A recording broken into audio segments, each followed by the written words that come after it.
When Elijah and Emmanuel Reed transferred to Harrison West Academy, an elite, almost entirely white private school, nestled in Connecticut's quiet wealth, they knew it wouldn't be easy. But nothing could have prepared them for what was waiting behind those polished gates. From day one, Cole Harrington and his crew made it their mission to break the twins down. Every insult, every shove in the hallway, every whispered slur between class periods was designed to make them feel small, out of place, and alone. But Elijah and Emmanuel weren't ordinary targets. What the bullies didn't know was that both boys were black belts, trained since childhood by a father who taught them to stand tall in the face of hate and never let anger dictate their worth. The bullies saw quiet boys from a working-class neighborhood and thought they were weak. They couldn't have been more wrong. Before we go any further, drop a comment letting us know where in the world you're watching from, and don't forget to subscribe, because tomorrow's story is one you won't want to miss. The late September sky over Fairfield County, Connecticut, still clung to the warmth of summer, but the breeze whispered of autumn coming fast. Leaves drifted lazily across the manicured lawn of Harrison West Academy, a historic prep school nestled between the old towns of Wilton and New Canaan. The buildings stood like monuments, red brick, iron balconies, and ivy twisting up their walls like veins of legacy. Elijah and Emmanuel Reed stepped through the front gate, quiet but deliberate. Identical in stride, posture, and calm determination, the twin brothers wore the same navy blue blazers and khakis as everyone else. But nothing about them blended in. Their skin was a warm bronze, their hair neatly cropped, and their eyes clear and watchful. They came from New Haven, from a neighborhood where respect was earned, not inherited. And at Harrison West, they were more than newcomers. They were reminders that excellence didn't always come with a trust fund. Halting conversations and glances shadowed them from the moment their sneakers met the old stone walkway. "Feel that?" Emmanuel said under his breath. Elijah gave the faintest nod. "Pressure, like we don't belong." Their father, Jerome Reed, had warned them. A former Army drill instructor turned youth counselor, he didn't dress up reality. He told the truth, straight and hard. He had trained them, mentally, emotionally, and physically, for moments like this. Before they could even ride bikes, he had them memorizing the words discipline, dignity, and distance. And later, when they were old enough, he taught them martial arts, not for violence, but for balance, to hold their ground with calm when everything else tried to shake it. At the top of the school steps, a voice rang out. "Well, would you look at that? Harrison West now comes in double." The twins turned slightly. A trio of boys stood by the tall limestone pillars, all smirking. Cole Harrington, the ringleader, was unmistakable. Golden hair slicked back, blazer unbuttoned like he didn't have to follow rules, and that slow grin of someone who believed the world owed him comfort. Beside him, Sawyer and Declan, less confident but just as cruel, chuckled like they were auditioning for approval. 2 for 1? That's how they're doing scholarships now? Cole added. Emmanuel looked straight ahead. Elijah didn't stop walking. Cole whistled.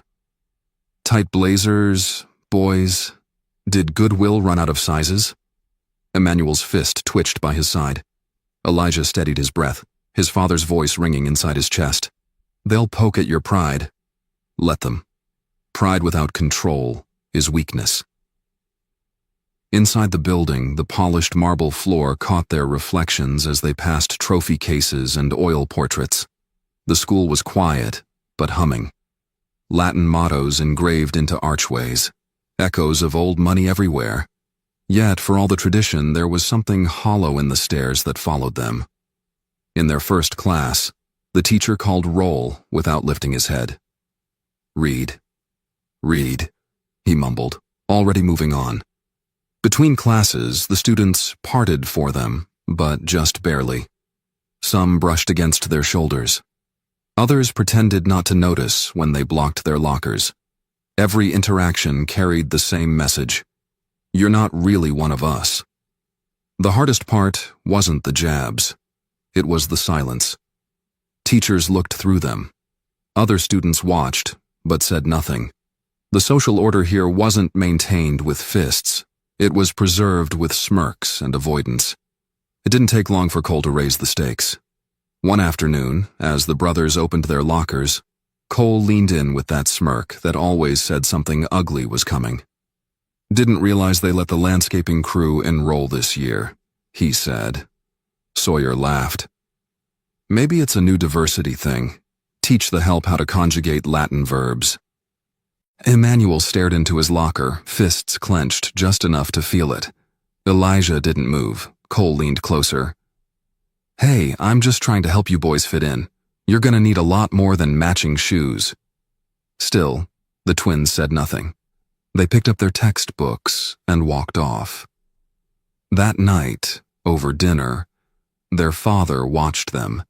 He saw the tension in their jaws, the way they stabbed at their mashed potatoes like they were trying to avoid speaking. "You boys holding up?" Jerome asked, voice even. "We're good," Elijah replied too fast. "Good's a word," Jerome said, "but not always the right one. You talk to me when it turns into something else." They sat for a moment in silence. Then he added, "You remember the rule?" "Control is power," Emmanuel said, barely above a whisper. Jerome nodded. "They'll try to chip away at your calm. Don't let them. But if they ever cross that line, and you'll know when they do, make sure when you stand right. No rage, no regrets. Just precision." The next morning, that line was waiting. The hallway smelled like disinfectant and tension. Students had gathered, murmuring, laughing, phones in hand. The twins reached their lockers and stopped. Their locker doors were covered in red spray paint, slurs, caricatures, phrases like, "Go back where you came from," splattered across the metal, stick figures with exaggerated features, paper flyers pinned with tape read 2-for-1 special janitorial edition. The laughter rose like a wave. Someone whistled. Someone else filmed it. Cole leaned on the wall nearby, arms crossed, grinning like a man who just pulled off a magic trick.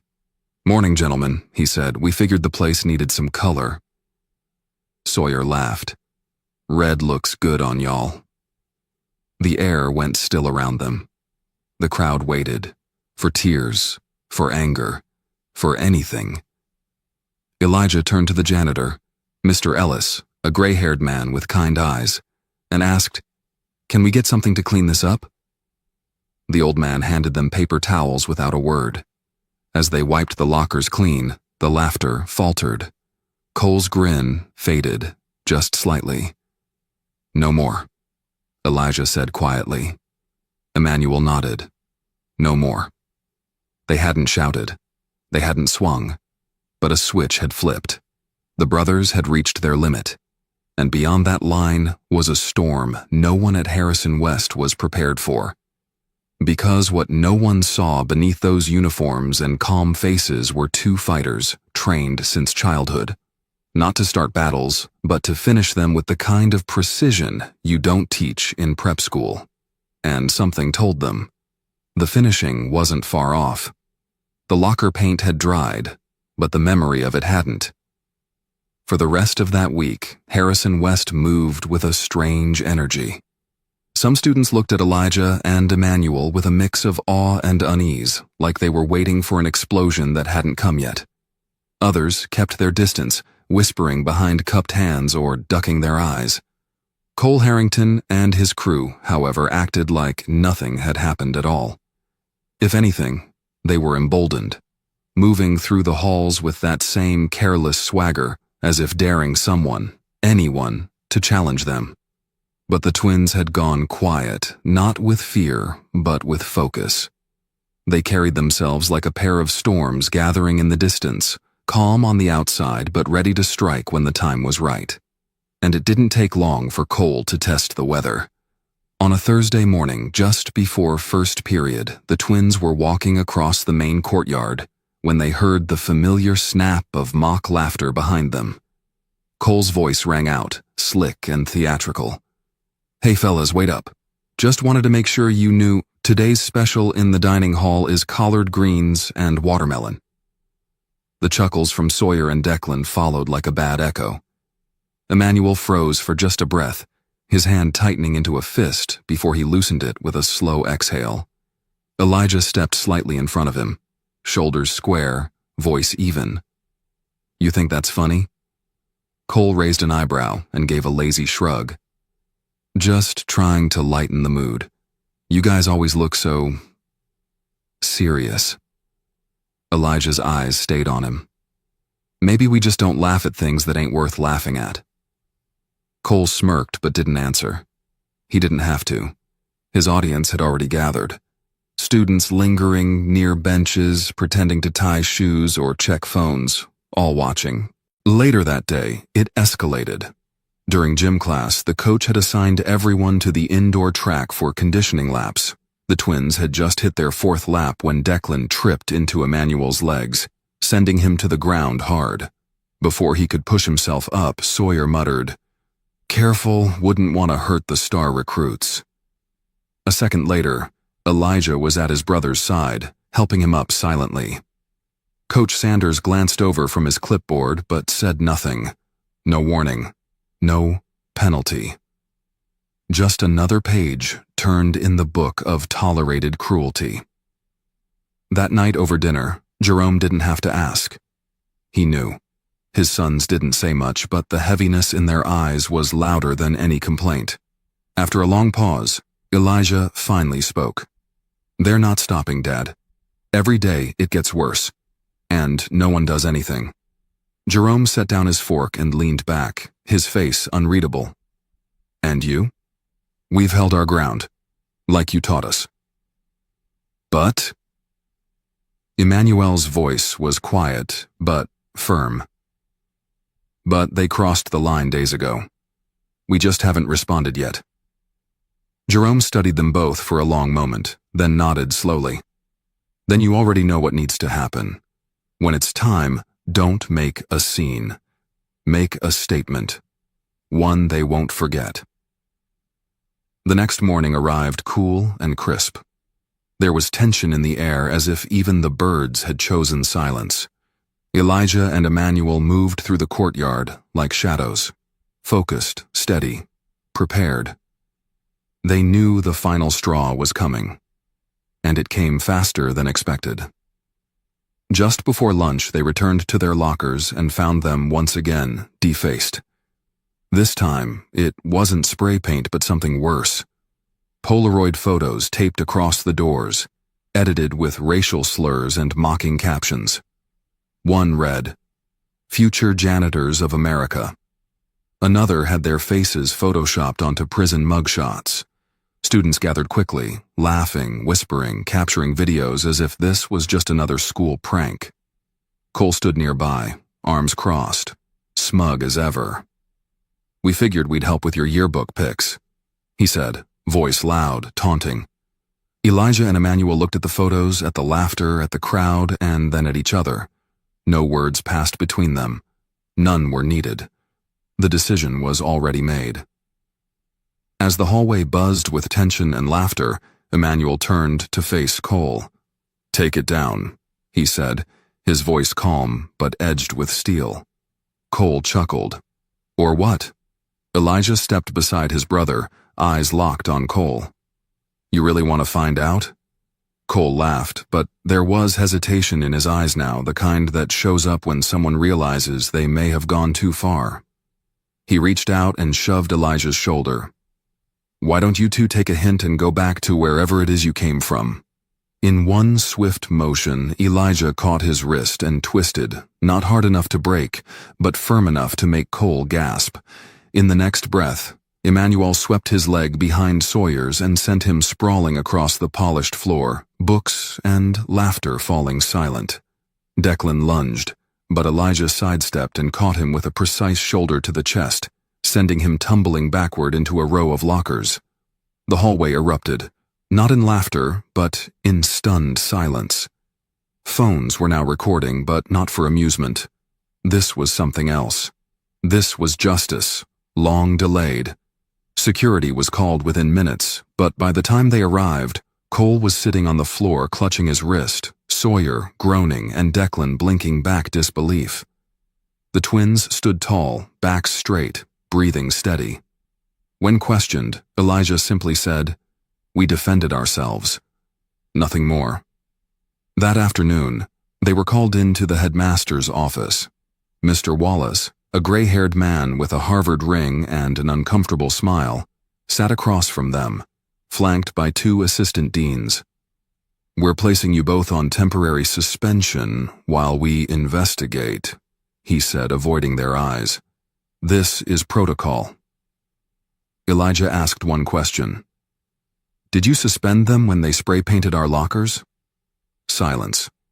Emmanuel added, "Or when they knocked me to the floor, when they called us everything but our names?" Mr. Wallace shifted uncomfortably. "That's under review." "Convenient," Jerome said, stepping into the room. He had arrived without fanfare, but his presence filled the space. He walked calmly to stand behind his sons, hands folded in front of him. "So we're punishing the reaction, not the cause." Mr. Wallace cleared his throat. "Mr. Reed, we're simply following school guidelines." Jerome's voice was calm, slow, surgical. "And I'll be following mine, starting with filing a formal grievance, contacting the school board, and releasing footage from the hallway, which, as I understand, will match the statements of several students who are tired of being silent." The meeting ended in restrained chaos. The twins walked out, not defeated, but resolved. They hadn't lost anything. They had drawn the line. And now Harrison West would have to answer to it. That night, back at home, the Reeds sat around the kitchen table in a silence that wasn't heavy, but full. Full of knowing. Full of clarity. Full of the quiet power that came from standing tall when others expected you to shrink. Elijah looked at his brother. "They thought we'd break." Emmanuel nodded. "They thought wrong." Jerome reached over, hand firm on their shoulders. "This ain't over, but you showed them." Loud and clear. Outside the house, the streetlights flickered on. A neighbor's car rolled by slowly. The night stretched ahead. Quiet. Calm. But inside that calm, something had changed forever. The school might have tried to humiliate them. The system might have tried to silence them. But that day, Elijah and Emmanuel proved that some things don't bend. Some things push back. And once you've tasted the power of standing your ground, you never go back to silence again. By Monday morning, the video had spread. What started as hallway whispers turned into social media ripples, then into something no one at Harrison West Academy could ignore. Clips from the altercation, angled from student phones, circulated through Instagram and TikTok, captioned with things like, "They had it coming," and "About time someone stood up to Cole." The footage showed it clearly. Elijah and Emmanuel didn't start it, but they finished it with a calm and practiced force that stunned everyone watching. They didn't shout, didn't gloat, didn't swing wildly like angry kids. They moved with precision, balance, discipline, like they were built for moments just like that. And in a way, they were.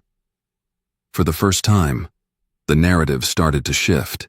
Students who had stayed silent began to speak.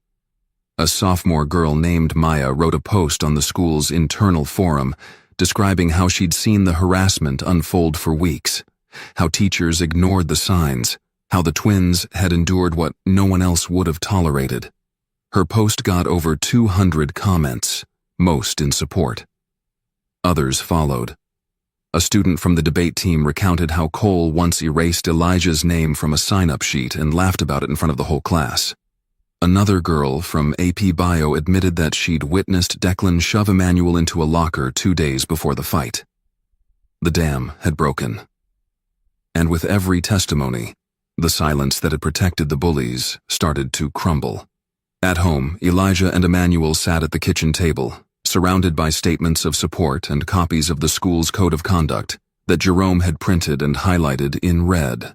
Their father, never one for drama, approached the situation like a military operation.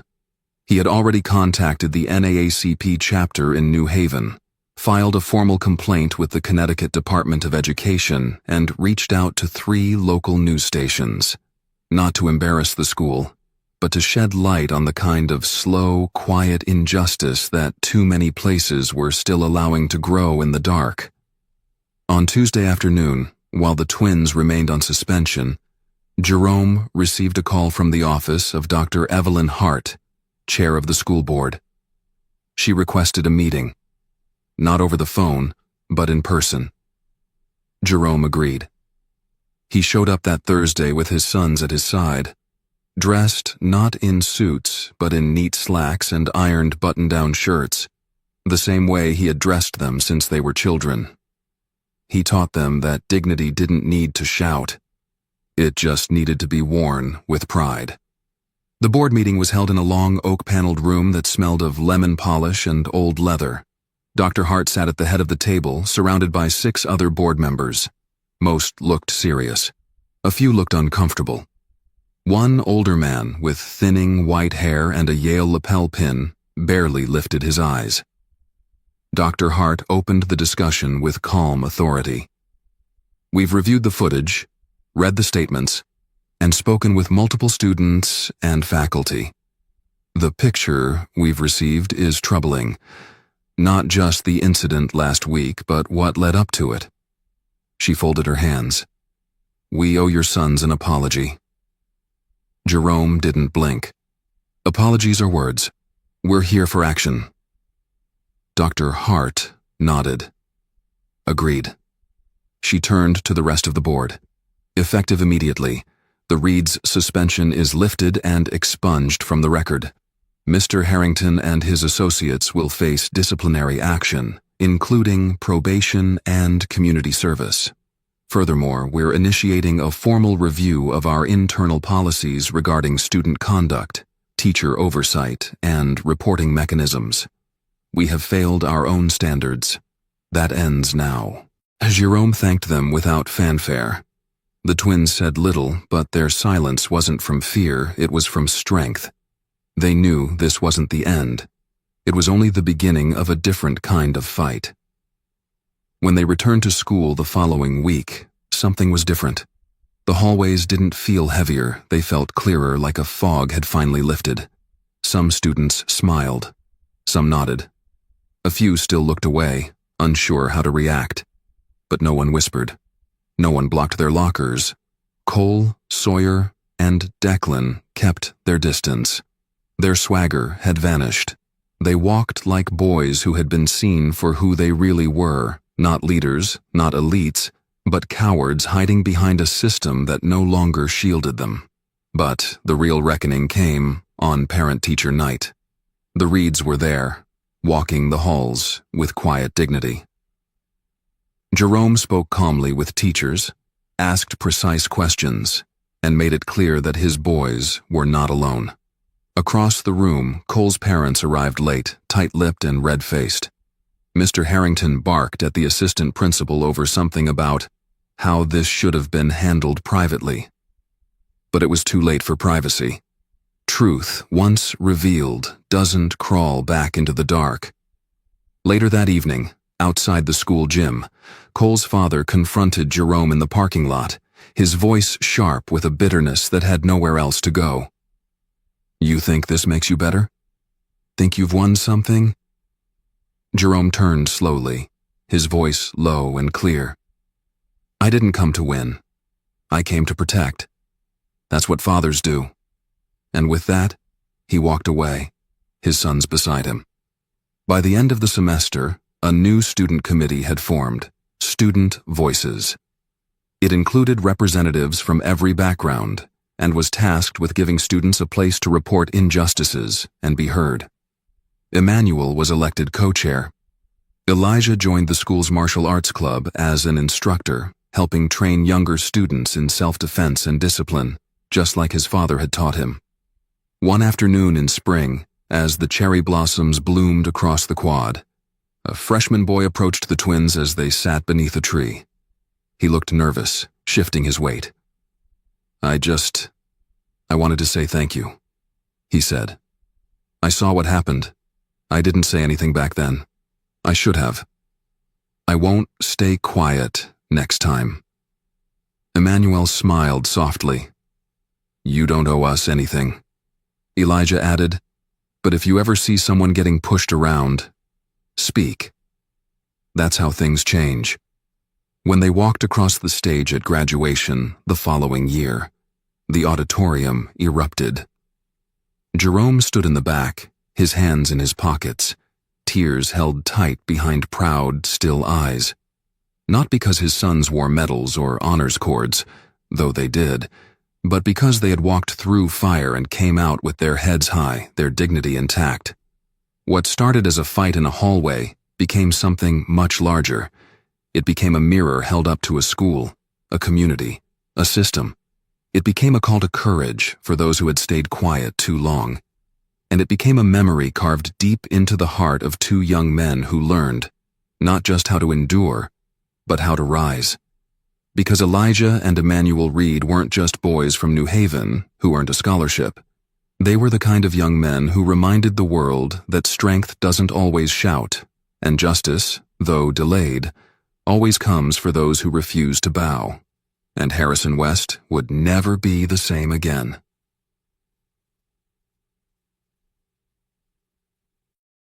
The silence was dense, not peaceful but loaded with that weighty stillness that comes when something sacred has been broken. Nathaniel Nate Carter knelt on the sidewalk, his hands drenched in blood that wasn't his own. Beneath him, Shadow lay still breathing, barely. The dog's chest, once full of vigor and discipline, now struggled with each ragged inhale. Shadow's dark eyes locked on Nate's, trying to read an order, a cue, some command to fix what couldn't be fixed. Stay with me, Nate whispered, his voice cracked and small. Just hold on, boy. A few feet away, the two officers stood still, their fingers grazing their holsters with practiced detachment. One of them muttered, more to himself than anyone else, should have had that thing on a shorter leash. Nate didn't answer. He couldn't. The world had tilted, the routine was broken. And Shadow, his companion, his brother in more ways than most would understand, was dying. Rewind to the day before, and Nate was just another man on just another block, blending into the background like wallpaper. In this gentrifying stretch just outside Washington, D.C., most neighbors didn't know his name, but they knew his routine. Twice a day, like clockwork, he walked his dog, a proud, muscular Belgian Malinois that seemed more like an extension of Nate himself than a pet. They moved together like a quiet force, disciplined and in sync. The kind of presence that turned heads not because they demanded attention, but because they carried a certain weight.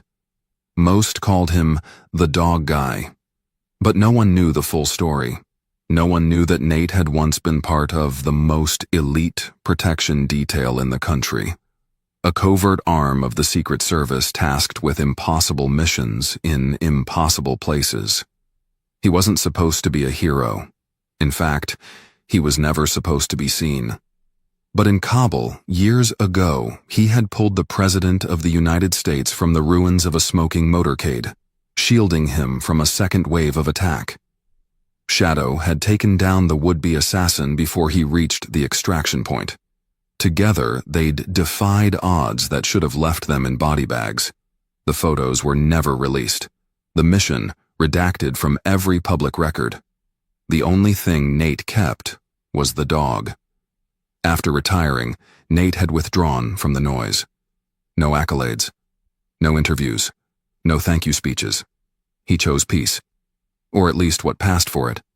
A modest home, quiet days, black coffee, books he actually read, and a dog who never left his side. And yet, despite his silence, despite his efforts to blend in, he felt the eyes. Neighbors who clutched purses tighter when he passed. strangers who refused to meet his gaze. The subtle tightening of shoulders when he and Shadow turned a corner. Nate had been trained to spot threats in deserts, jungles, and war zones, but this soft, persistent suspicion was harder to trace, yet just as hostile. That evening, the sun hung low, dripping gold through tree branches, painting the street in gentle light.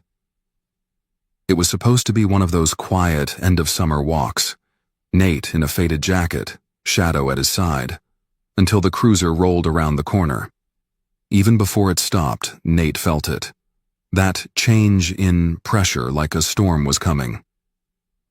Two white officers stepped out. One leaned against the open car door, the other already walking with deliberate steps. "Evening," the driver said, casual on the surface, but carrying something underneath. Nate nodded politely. "Good evening, officers. You live around here?" the second asked. "Yes, just down the block," Nate replied calmly. "Strange," the driver muttered. "Don't think I've seen you before." "I've been away. I work in international security. Just got back." That word, security, never landed well. It unsettled people, especially those who already assumed too much. The officer smirked. "Private security, huh? Sounds like a fancy word for mercenary." Nate let out a soft chuckle, unbothered. "Consulting mostly. Risk assessment. Emergency response. I train teams, not lead them." The taller one crossed his arms. "We got a call. Suspicious individual walking with a large dog." "Didn't know a walk counted as suspicious," Nate said, still steady, still measured. The other officer stepped closer to Shadow, who stood calm, ears perked, but tail relaxed. "Big dog. Is he trained?" "Extensively," Nate answered. "For what?" "For obedience. Protection, if necessary." The air shifted again. The officers exchanged a look. One of them nodded toward Nate's pocket. "Let's see some ID." Nate considered it. He had rights. He knew them better than most.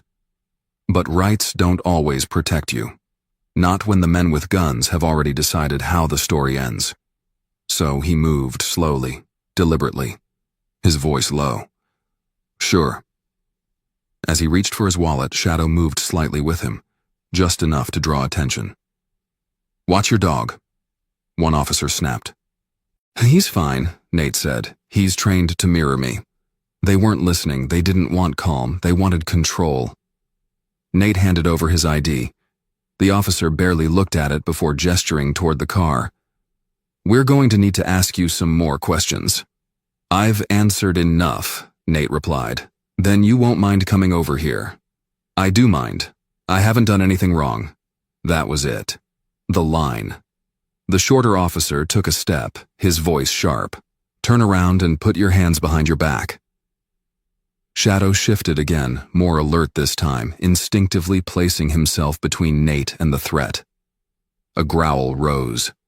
Not aggressive, just a warning. And that's when the gun came up. The shot cracked the evening silence like glass.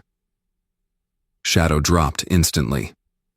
Nate didn't move, not to attack, not to run. He fell to his knees. The leash went slack. The blood pooled fast. His hands reached to cradle the dog's side, pressing uselessly against the wound. He whispered his name. Once, twice. Over and over. Later, in the station, he sat beneath buzzing fluorescent lights, the scent of dried blood still clinging to his sleeves. The officers filed their reports. No charges, no apologies, just cold protocol. Then a new voice entered, sharp, female, furious. "Let him go. Now." Mariana Carter didn't wait for permission.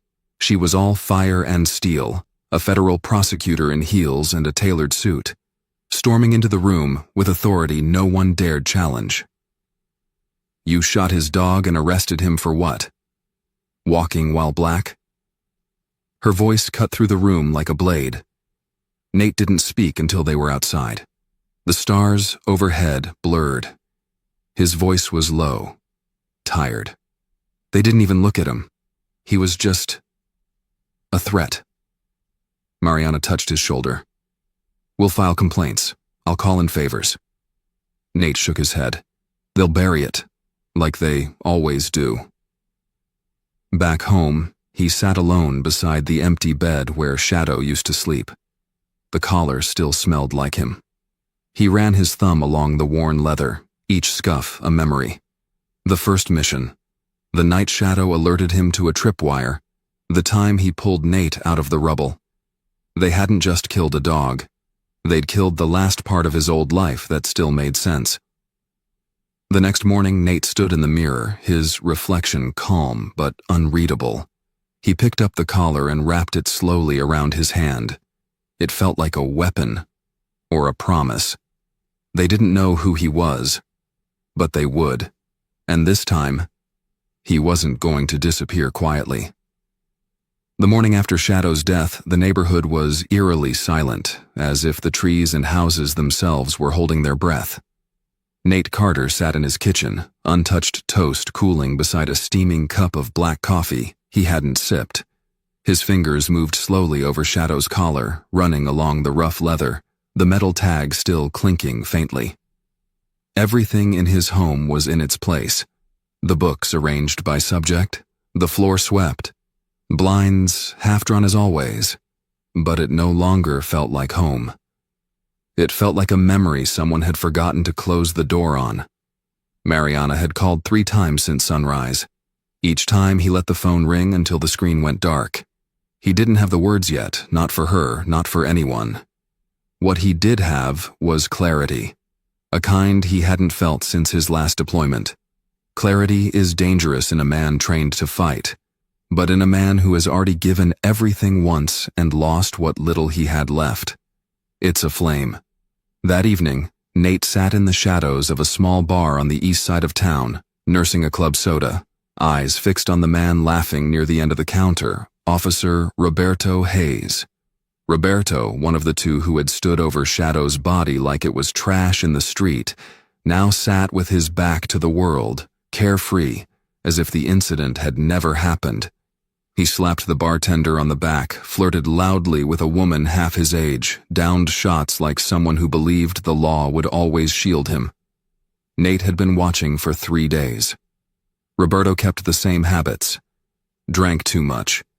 Took the same alley to the back lot. Parked where the cameras didn't reach. Too easy.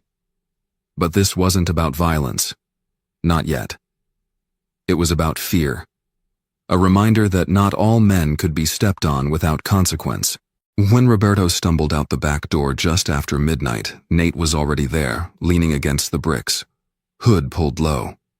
Roberto fumbled with his keys, cursed under his breath, then froze when a voice cut through the dark like gravel. "You ever wonder what it's like to be hunted, officer?" Roberto turned, squinting into the shadows, but the strike came too fast. Not with a weapon, with a message. A blow to the gut, a twist of the wrist, a quick trip to the concrete. Nate knelt close, speaking into the man's ear with a voice cold as winter. "I'm not here to kill you. I'm here to introduce you to something you don't recognize. Accountability." And then he was gone. Silent. Clean.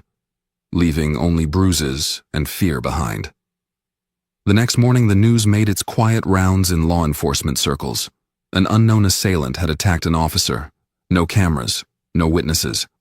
Roberto claimed it was a gang hit, but his eyes, wild and darting, said otherwise. Nate watched from a distance just outside the frame as the department scrambled. The attack had unsettled them. That was the point. But Nate wasn't satisfied. Fear was only the beginning. He returned home that night and began assembling what he called the grid, a web of names, locations, evidence, and patterns. Every excessive force complaint tied to those 2 officers, every man they'd hurt, every woman who'd tried to speak up and been ignored. He found old court documents, cell phone videos buried in cloud drives, witness statements that had never made it to trial. His house became part war room, part sanctuary. Shadow's collar remained on the table, a silent witness to every plan, every strategy. Meanwhile, Mariana pushed for justice the old-fashioned way. She filed a formal complaint, pushed media contacts, reached out to watchdog groups. But her calls were returned slowly, if at all. The system moved at a crawl, if it moved at all. "They've already closed the internal investigation," she told Nate during a tense visit. "They cleared both officers. They called it a threat misjudged in the field." Nate said nothing. He didn't need to. His silence was its own statement. Days later, Nate followed the second officer, Luis Moreno, through his routine. Luis was smarter, less flashy than Roberto. He kept to himself. But he had a pattern, too. Nate tailed him through back streets and private gyms, cafes where he met with others who wore the same badge but shared the same arrogance. Nate recorded everything. He planted a small device on Luis's car, just enough to track routes, not invade privacy. He wasn't breaking the law, not yet, but every step brought him closer to the line. Then, the twist. One of the men Luis met with, a former boxing coach named Marcos, was someone Nate recognized. Not from service, but from the community. A man who once stood up to police after being beaten during a wrongful arrest. His case had been dismissed, his voice silenced. Nate approached him one evening outside the gym. No threats, no bravado, just a question. "If you had the chance to be heard again, would you take it?" Marcos looked at him, eyes narrowing. "Depends who's listening." Nate handed him a USB drive. "They will be soon." That night, Marcos's story went live, raw, unedited, filmed in the dim light of Nate's study, filled with quiet rage and truth. The video went viral within hours. Mariana called in shock. "What did you do?" Nate simply replied, "Gave them something to feel." The department scrambled. Public statements, half-hearted apologies, but nothing concrete. No action. Nate knew it was time to push harder. He baited Luis and Roberto into showing up at his home under false pretenses. Just a friendly visit, they claimed. He left the gate unlocked, left documents on the table, made the space look vulnerable. He let them shove him, let them speak threats into the silence, let the cameras, hidden behind vents and light fixtures, record every second. When they left, laughing, thinking they had reasserted dominance, Nate uploaded the footage, not to the news, to the world. By morning, the story had turned. Not just another black man complaining about police, but a former elite agent. A man who had once stood between the president and death. A man who had been silent for too long and now had proof. The footage aired, nationwide. Luis and Roberto were suspended within hours. Investigations reopened. Protests began, not angry, but resolute. Nate watched from his porch, arms crossed, Shadow's collar in his palm.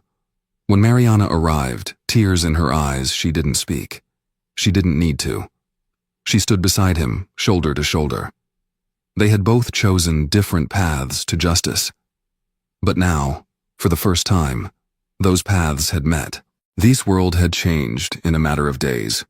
What began as a silent, solitary act of mourning had grown into a movement. Nate Carter's footage spread across networks and social media like wildfire, not just because of what it showed, but because of who he was. It wasn't just the image of a decorated veteran pushed against his wall by two arrogant officers. It was the contrast. A man who had once shielded the President of the United States, now needing protection from the very law he had once trusted with his life. The public listened. Veterans spoke up. Journalists dug deeper. Names came out. Cases reopened. Suddenly, people who had been invisible were seen. But Nate hadn't done this to go viral. He had done it because they killed his friend, and he knew that justice doesn't knock unless you open the door, and sometimes it has to be kicked open. The courtroom was colder than expected. Modern, sterile, and humming with restrained tension. Nate sat quietly near the front, not as a defendant or even a witness that day, but as a presence, a reminder. He wore a charcoal suit, pressed and plain, but the real armor was in his posture, still, steady, undeniable. Mariana stood beside him, flipping through documents, her face unreadable but burning with controlled purpose. Across the room, Luis and Roberto shifted in their seats. They looked different now, not confident or smug, but weathered. Public shame does that to a man.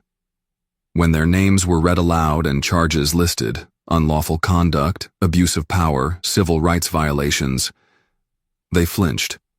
Not because they hadn't expected it, but because they no longer believed they were untouchable. Nate didn't celebrate.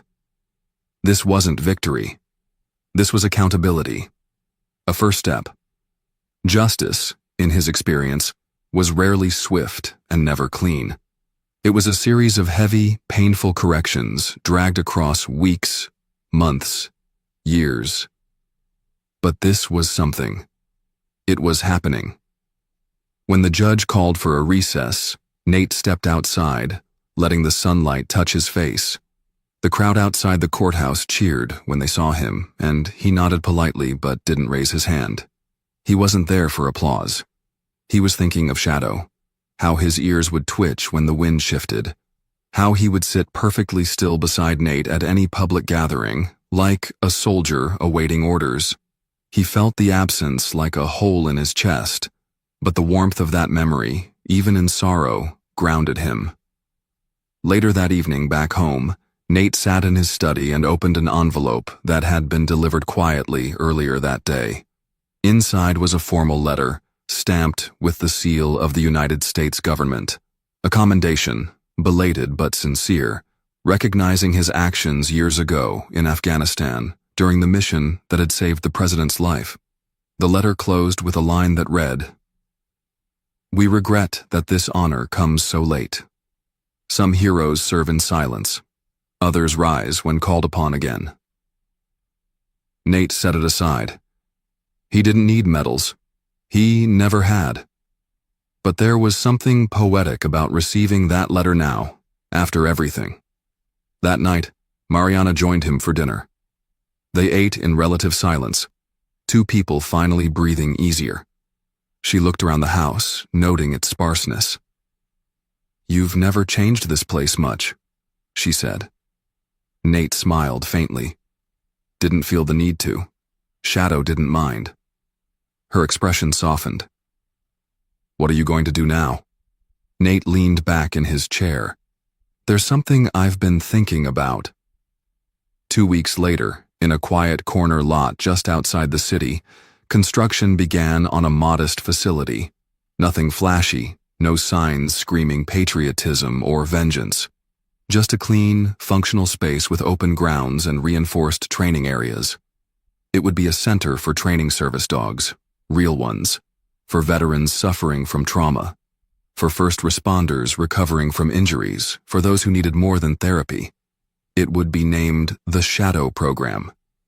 Not after the pain, but after the loyalty, the bond, the protection, without conditions. Nate didn't announce it on television. He didn't give interviews. But word spread. And slowly, people came. Some brought dogs who had lost their way. Others brought memories they hadn't spoken aloud in years. They came because they recognized in Nate something they had almost forgotten. Strength without noise, leadership without ego, grief without surrender. Meanwhile, the legal process continued. Mariana pressed forward, ensuring that the system didn't just bury things again. She worked behind the scenes, gathering others, activists, lawyers, journalists, who now saw an opportunity to push for broader reform. Nate supported her, but from a distance. His days were filled with the rhythm of work, training, structure, sweat. At night, he sat with a quiet mug of tea and watched the stars, wondering if somewhere beyond the silence, Shadow was still keeping watch. Months passed, a verdict came, both officers were found guilty, not just of misconduct, but of systemic abuse, negligence, and falsification of reports. Their sentences were not as long as some would have wanted, but they were real. Their names would no longer be whispered with fear, but remembered for the line they crossed, and the man who drew it back. On the one-year anniversary of Shadow's death, Nate held a small gathering at the training center. Former trainees came. Families who had adopted service dogs through the program stood with pride. Mariana gave a short speech, voice strong and even, but it was Nate who, standing last, held the collar in his hand and said the words that truly mattered. This isn't about revenge. It's about responsibility. It's about never letting someone tell you that you or those you love don't matter. Shadow stood beside me every day, never asking for praise, only doing his job. This is for him, and for anyone who's ever been silenced, overlooked, or forgotten. You are not alone. When the applause faded, a quiet hush settled over the group, not mournful, but powerful. They understood. Because what Nate had done wasn't just about reclaiming dignity, it was about restoring it for everyone like him, those who had served, sacrificed, and returned to a world that didn't see them. Now, at least in this corner of it, they were seen, heard, valued.